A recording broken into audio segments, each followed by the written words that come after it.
Lord. ఈ అనుదిన వాగ్దాన సందేశాన్ని వింటున్న ప్రతి ఒక్కరికి ప్రభు అయిన యేసుక్రీస్తు నామంలో వందనములు. ఈ దినం దేవుడు మనకిస్తున్న వాగ్దానం యెషయా గ్రంథం 46వ అధ్యాయం 4వ వచనం.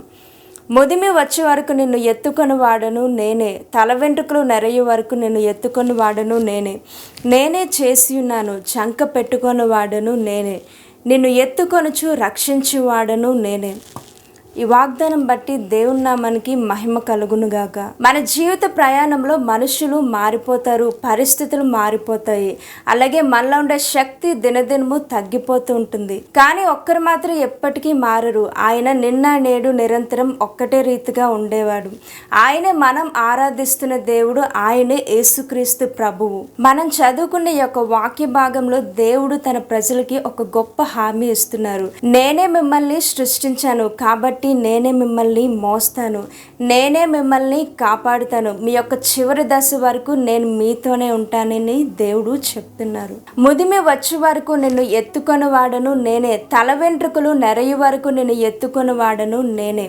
అంటే దీని యొక్క అర్థం ముదిమి వచ్చే వరకు అంటే మన జీవితంలో చివరి దశ వచ్చేంత వరకు కూడా దేవుడు మనలను కాపాడుతాడు, అంటే మనతోనే ఉండే దేవుడని చెప్తున్నారు. నిన్ను ఎత్తుకొని వాడను నేనే అంటున్నారు. ఇందులో కొన్ని అద్భుతమైన ఆత్మీయమైన విషయాలు మనకి కనిపిస్తున్నాయి. ముదిమి వచ్చే వరకు మన యొక్క బలహీనతలో దేవుడు మనలను ఎత్తుకునే దేవుడు. బలహీనతలు అంటే మన జీవితంలో కొన్నిసార్లు అనేకమైన బలహీనతలు వస్తూ ఉంటాయి. ఆ యొక్క బలహీన సమయంలో నడవలేని పరిస్థితులు ఏర్పడుతూ ఉంటాయి. ఆ యొక్క బలహీనత సమయంలో దేవుడు మనకి బలాన్ని ఇస్తానని దేవుడు చెప్తా ఉన్నారు. మోషే 120 సంవత్సరాలప్పుడు కూడా దేవుడు అతన్ని నడిపించారు. ఎందుకంటే మోషే దేవునికి నమ్మకంగా జీవించాడు కాబట్టి. అలాగే ముదిమి వచ్చే వరకు మన సమస్యలలో మనలను ఎత్తుకునే దేవుడు.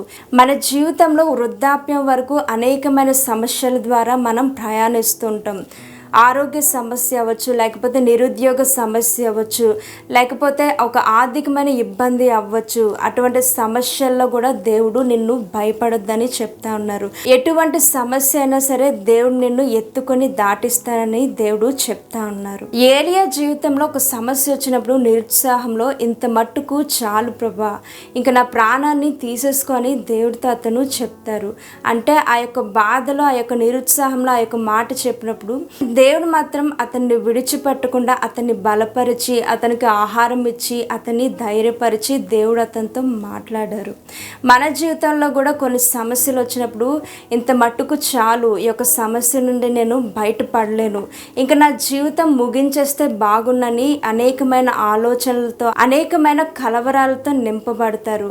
అయితే ఎప్పుడైతే నీ విశ్వాసంతో దేవుని యందు నమ్మకం ఉంచుతావో ఆ యొక్క సమస్య నుండి దేవుడు నిన్ను విడిపించి, నిన్ను బలపరిచి, దేవుడు నిన్ను ఎత్తుకొని ఆ యొక్క సమస్య నుండి విడిపించి దేవుడు నీకు జయాన్ని ఇస్తారు. అలాగే ముదిమి వచ్చే వరకు భయంకరమైన పరిస్థితుల నుండి దేవుడు మనలను రక్షించే దేవుడు. భయంకరమైన పరిస్థితులు అంటే మనం వెళ్ళే ప్రయాణాల్లో అవ్వచ్చు, లేకపోతే ఒక భయంకరమైన పరిస్థితి మన జీవితంలోనికి వచ్చినప్పుడు దాని నుండి కూడా దేవుడు నిన్ను విడిపించి నిన్ను సాక్షిగా నిలబెడతాడు. దానియేలు జీవితాన్ని చూసినట్లయితే దానియేలును ఒక సింహాల బోన్లో పడవేసినప్పుడు అది ఎంతో భయంకరమైన ప్రమాదకరమైన పరిస్థితి. అయితే ఆ యొక్క ప్రమాదకరమైన పరిస్థితి నుండి కూడా దేవుడు అతన్ని విడిపించి, అతన్ని రక్షించి, అతన్ని ఒక సాక్షిగా దేవుడు నిలబెట్టారు. అలాగే మన జీవితంలో కూడా భయంకరమైన పరిస్థితులు వచ్చినప్పుడు నీకేమి కాకుండా దేవుడు నిన్ను ఎత్తుకుని రక్షిస్తారు. ఎందుకు దేవుడు జీవిత కాలం అంతా అంటే ముదిమి వచ్చేంత వరకు నేను రక్షిస్తానని చెప్తున్నారంటే, మన యొక్క వాక్య భాగంలో చూసుకునేటప్పుడు నేనే చేసి ఉన్నాను, చంక పెట్టుకుని వాడను నేనే, నిన్ను ఎత్తుకొనొచ్చు రక్షించు వాడను నేనే అని మనం చూస్తాము.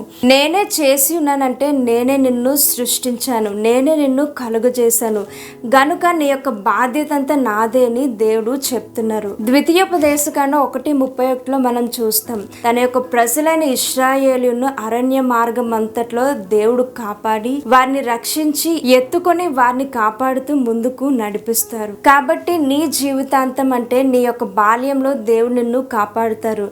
నీ యొక్క యవ్వనంలో దేవుడు నిన్ను నడిపిస్తారు.